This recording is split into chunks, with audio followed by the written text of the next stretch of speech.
طوال عامين كاملين كانت هؤلاء النسوة الأربع من إحدى الجنسيات العربية يمارسن أعمال سحر وشعوذة في رأس الخيمة للإيقاع بالرجال، وعلى وجه الخصوص كنا يتصيدن الشباب المواطن ممن يسهل الوصول إليهم من الباحثين عن المتعة المحرمة، ومن ثم يقومن باستنزاف أموالهم فضلا عن الحصول على الإقامات بل وحتى الزواج الصوري من بعضهم.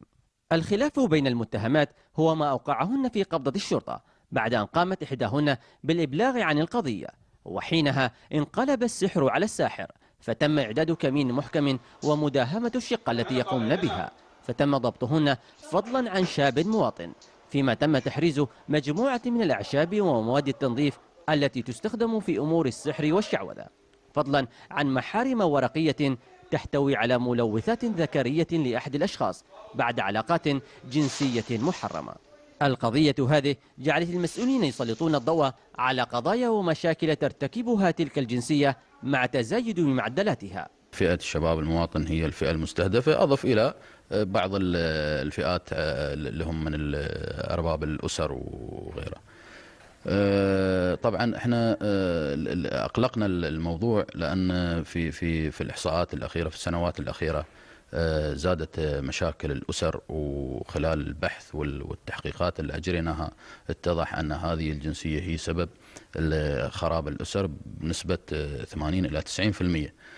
وايضا ضياع الشباب وتركهم لدراستهم، مثل ما ذكرت نسبه 80 الى 90%.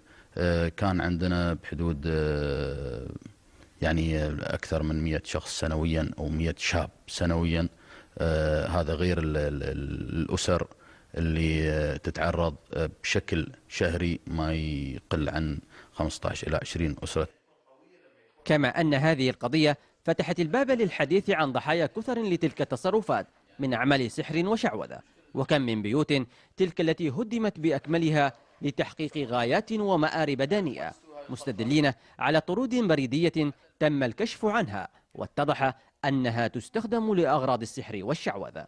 لاحظنا من خلال تتبع هذه القضية قيام هذه الجنسية بإرسال صور الضحايا وملابسهم ومن شعر وأدوات خاصة عن طريق البريد المركزي.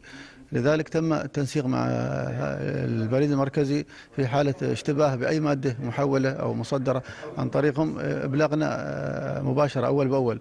كذلك لاحظنا استقبال البريد المركزي لهذه المواد والمواد السحرية عن طريق البريد من هذه الدولة، وفعلا لله الحمد بالتنسيق مع هذه الجهة تم ضبط العديد من المواد السحرية وصور النساء وصور بعض الأسماء من أشخاص معروفين.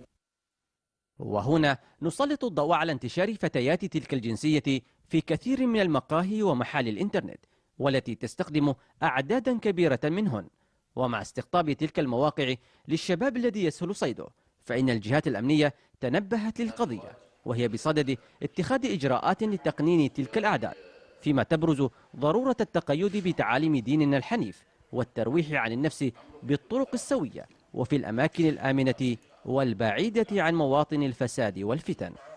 شرطة رأس الخيمة وهي تنهي تحقيقاتها في هذه القضية لتؤكد بأن الجهات الأمنية في الدولة تقف بالمرصاد لمثل هذه الأعمال التي أصبحت اليوم واقعا خطيرا يهدد أمن المجتمع الإماراتي واستقراره. أحمد الطنيجي، قناة أبو ظبي، رأس الخيمة.